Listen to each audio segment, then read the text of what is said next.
Hello, this is Dr. Grande. Today I'll analyze the wildfires in Los Angeles County, California.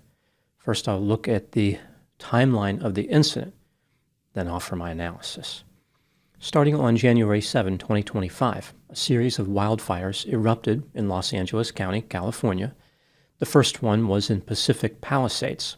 This is an upscale community 22 miles west of downtown Los Angeles. On that same day, fires broke out in Eaton and Hearst. At the time I'm making this video, the Palisades fire has burned 17,234 acres and is 0% contained. The Eaton fire has grown to 10,600 acres and is 0% contained. The Hearst fire is affecting 855 acres.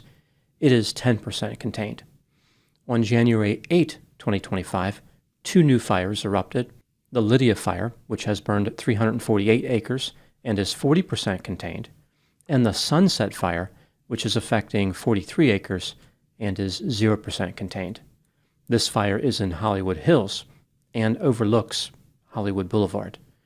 It's important to note that these numbers are rapidly changing because the fires continue to burn.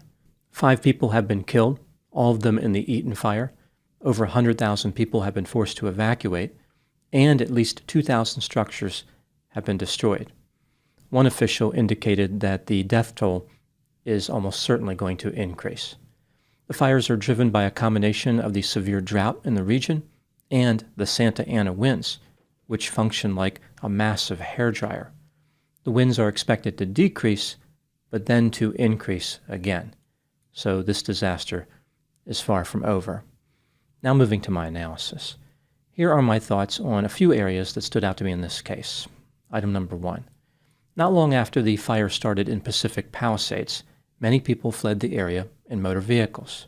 Several of these motorists stopped their vehicles in the middle of the road and fled on foot, taking their keys with them.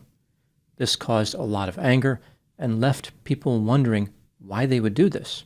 These individuals trapped everyone behind them. Bulldozers were brought in to push vehicles off the road.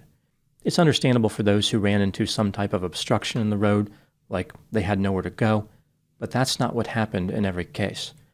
I think that panic may have been responsible for some of these vehicle abandonments. People ran into heavy traffic, which is common in Los Angeles even without a fire, and came to believe that the traffic was never going to move. Afraid of dying there, they fled on foot. They thought they would have a better chance by doing this. At the same time, they believed that the fire would somehow spare their vehicles, so they took their keys with them. They thought that they would come back later and get the vehicles, I guess. Many people can appreciate the power of panic, so there's not a lot of blame here. But taking the keys doesn't make any sense. It's almost like these people didn't care at all about the safety of others. They were completely focused on saving themselves. This is something that is frequently observed during disasters as people panic. Item number 2, based on the locations of the fires, it's not surprising that some of the affected people were celebrities or quasi-celebrities. The median home price in Pacific Palisades is $3.3 million. At least it was before the fire. Several well-known people lost their homes. For example, Anthony Hopkins, John Goodman, Paris Hilton, Anna Faris, Eugene Levy, Adam Brody, and Miles Teller. Other celebrities who lost their homes include James Woods, Billy Crystal, Jennifer Grey, Heidi Montag, Spencer Pratt, Diane Warren, Cameron Matheson, and Jamie Lee Curtis. Whenever celebrities are affected by disasters, it tends to impact people differently. There's this sense that they know the celebrities, which leads people to feel personally involved in the tragedy. Item number 3. Many homeowners affected by the fires have restricted insurance policies or may not have insurance at all. In 2024, State Farm, the largest home insurer in California, canceled thousands of insurance policies in Los Angeles County. 69% of their policyholders in Pacific Palisades did not have their policies renewed. In addition, other insurance companies have restricted their coverage over the last several years, complaining about inflation, rising home repair costs, and frequent disasters. There's a government plan called Fair Access to Insurance Requirements, or FAIR, but the premiums are very high and the coverage is restricted. Even so, many homeowners have been forced to buy these expensive policies. It's interesting that so many insurance companies pulled out just before the fires, almost like they knew something that homeowners did not know or that homeowners refused to acknowledge.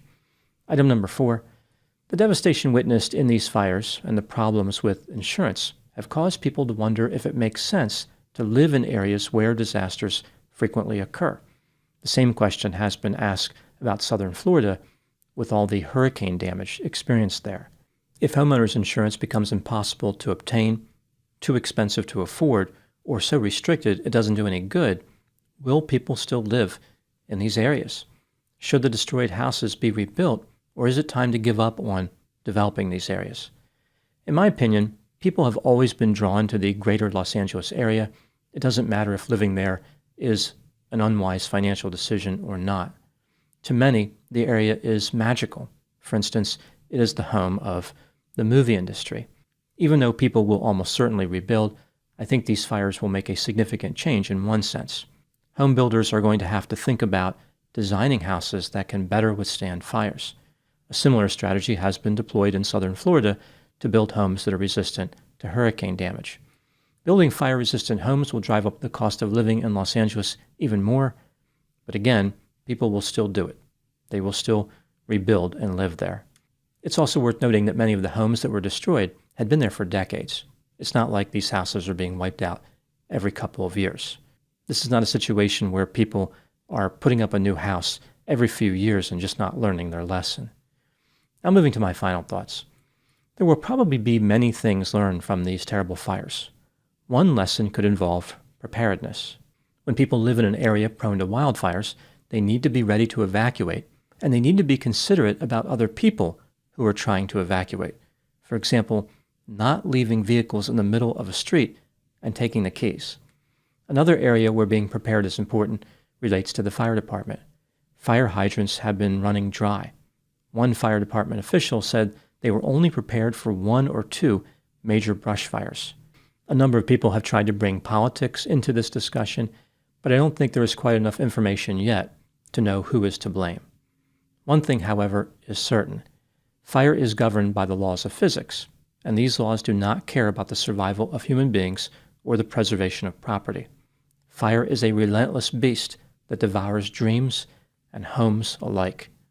Los Angeles is special in many ways, a land of sunshine, beaches, cinema, and the hope of striking it big as a star. Unfortunately, despite all the magic perceived by human beings, the only thing a fire sees when it gazes upon Los Angeles is fuel. Those are my thoughts on the Los Angeles wildfires. Thank you so much for watching. I'll talk to you soon.